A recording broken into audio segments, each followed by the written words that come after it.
Sanay ako na parang laging naka-jacket, balot na balot po lagi pag nag-vlog. Tapos sa isang iglap buong katawan nakita. Hinangaan ng maraming netizens ang isang vlogger na kilala sa tawag na Kamangyan matapos nitong matapang na ikiniwento ang pinagdadaanang panghusga ng ilan dahil sa isang video na hindi inaasahang ma-upload.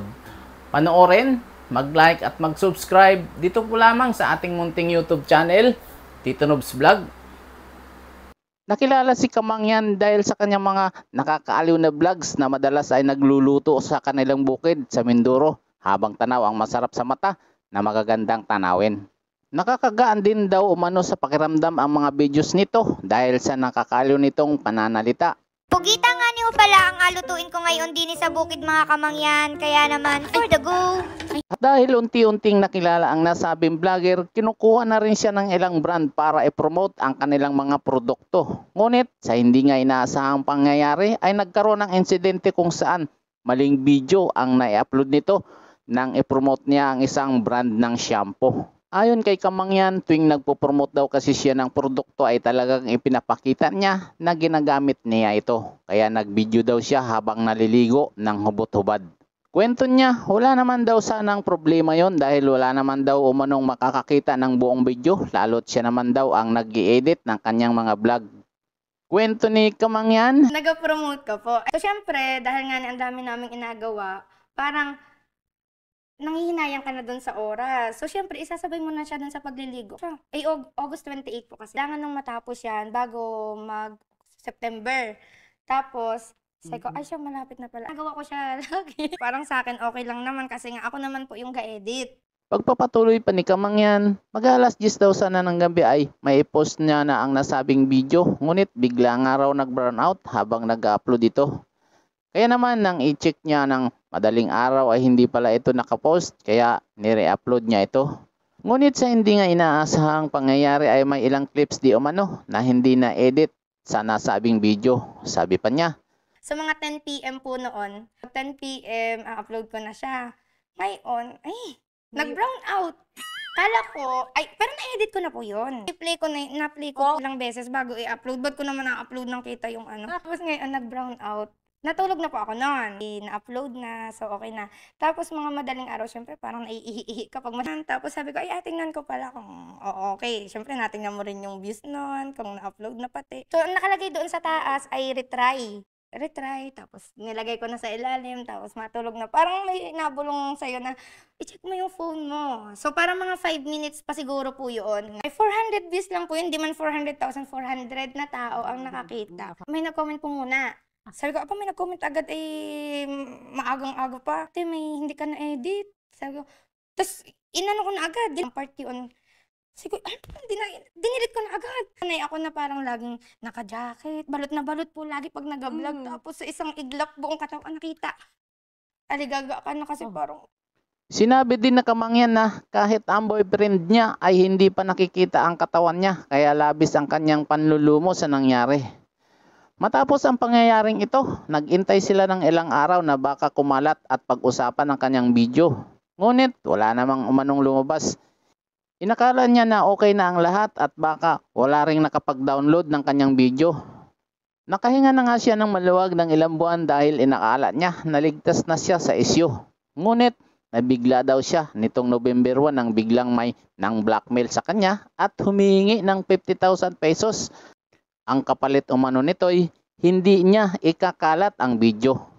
November 1, may nang blackmail sa amin. Ang haba ng message niya, kapalit ng 50,000. Hindi ko ilalabas yung video. Kung ganun-ganun pa siya. Basta sobrang haba. So ako nun, alam ko na agad. Kinabahan ako nun. Hindi raw agad niya nireplyan ng sender dahil humingi muna siya ng tulong sa kapatid ng kanyang boyfriend na isang pulis. Ngunit bago pa nila nagawa ng paraan, November 5 na ay kumalat na ang video na isinend umano sa iba't ibang group chat. Dahil doon, iba't iba umanong panghusga ang binato sa kanya at hindi niya inaasahang kababayan pa niya sa Mindoro na iniisip niyang magtatanggol sa kanya ang siya pang magbibigay ng malalang panghusga sa kanya. Tapos akala ko nun ay parang, siyempre kababayan, baka naman, parang papagtanggol ko, pero karamihan sa kanila, ko, ba't si Kamangyan nag-Viva Max na? Ganun pa man, alam daw niya at naramdaman niyang hindi siya pinabayaan ng Diyos noong mga panahon na yun. Nung hindi pa nagtatagal ang issue ay pinarealize sa kanya di umano ng Diyos na napakaliit lamang ng kanyang problema. November 6 daw kasi, kinamagahan ng pag-viral ng kanyang video ay naka-schedule sila para magbisita sa isang bahay kanlungan kung saan naroroon ang mga batang namolestya.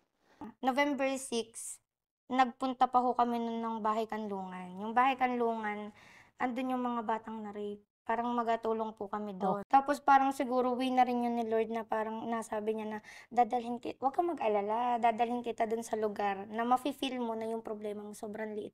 Paano nila nagagawan tumawa? Parang nanliit ako doon sa problema ko na parang, grabe, parang ang kapal naman ng mukha ko kung apakadibdibin ko yun. Ito nga mga bata na hindi na matuloy yung mga pangarap nila nang dahil doon.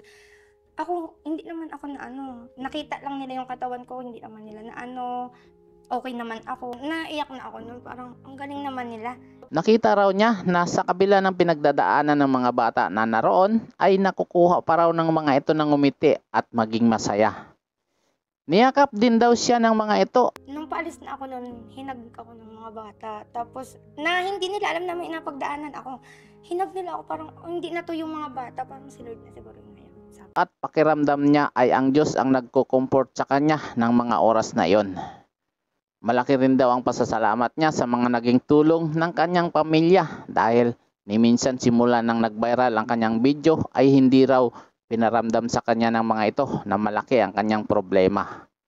Respeto rin raw ang naramdaman niya sa mga ito lalo't sinabi raw sa kanya ng kapatid na kahit kalat na raw ang video ay hindi daw nila ito pinanood. Kaya malaki raw talaga ang tulong ng support system para mabilis makarecover sa issue. Ang galing ni Lord, di ba? Alam niya kung paano tayo i-comfort. Minsan kasi kapag dumaan sa atin ang mga problema, akala natin binagsakan na tayo ng langit at lupa. Akala natin tayo na yung may pinakamalaking problema sa buong mundo. Hindi natin alam kung paano malalagpasan ito. Tapos pag binuksan mo ang isipan mo, na-meet mo yung mga tao na mas grabe pala ang pinagdadaanan sa'yo pero nakangiti, may isip mo na kung sila nga na mas malaki ang problema nila at mas masakit ang nangyari sa kanila pero nakaya nila, paano pa ako? Hanggang sa susunod nating kwentuhan, ito po ang inyong lingkod, Tito Nobs Vlog. Maraming salamat sa panonood.